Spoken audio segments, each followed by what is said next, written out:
Olá pessoal, quem assistiu ao vídeo do canal de nome A Mulher que Seduzia, Dominava e Matava Papas, foi apresentado ao chamado Século das Trevas ou Era da Pornocracia.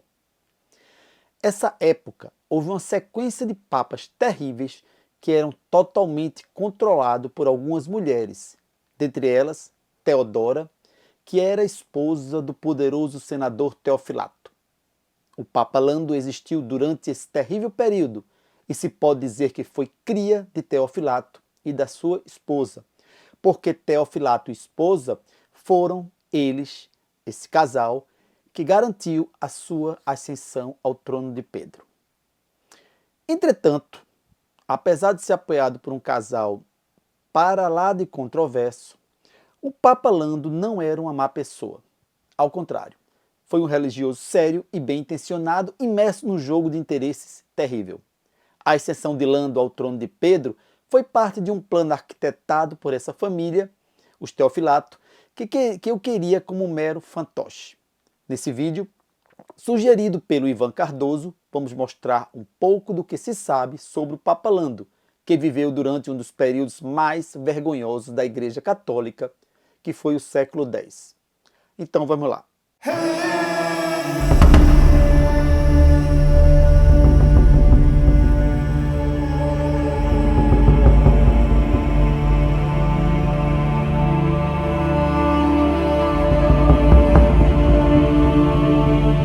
Nas montanhas da Itália, a nordeste de Roma, fica a região de Sabina, onde Lando nasceu. Ele veio de uma família muito rica. Seu pai era um conde de nome Taino. O seu pontificado foi curto. Foi papa de setembro de 913 a março de 914. A ascensão de Lando ao papado foi trabalhada pelo conde Teofilato e pela sua esposa Teodora, que à época era um casal muito poderoso e corrupto. Pode-se dizer que eles efetivamente governavam a igreja.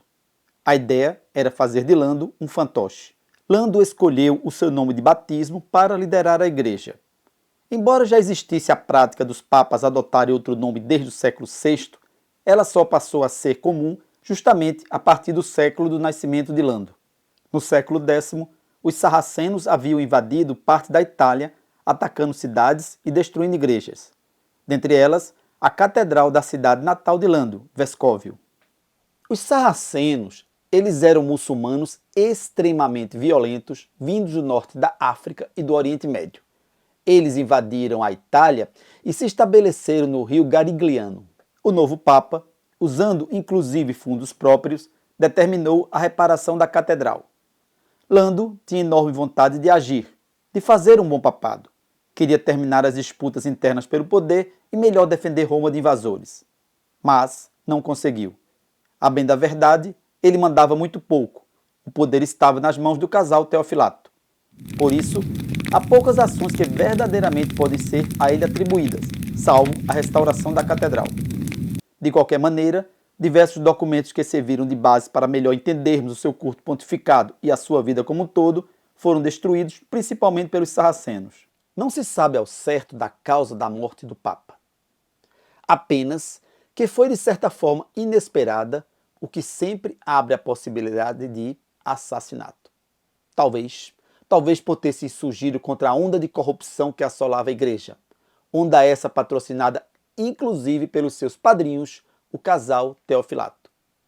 Infelizmente, como já visto, não há muitos registros sobre o Papa Lando para que pudéssemos conhecer e entender melhor tudo o que aconteceu no seu pontificado. Sabe-se apenas que era um homem digno, com um pontificado cercado de corruptos que tentavam e possivelmente até mesmo conseguiam influenciar nas suas ações. Nessa questão de um bom papa que teve o seu pontificado curto e imerso numa época de corrupção, aconselho aos amigos que ainda não assistiram, irem conferir o vídeo do canal sobre o Papa Pio III. É isso aí, pessoal. Valeu!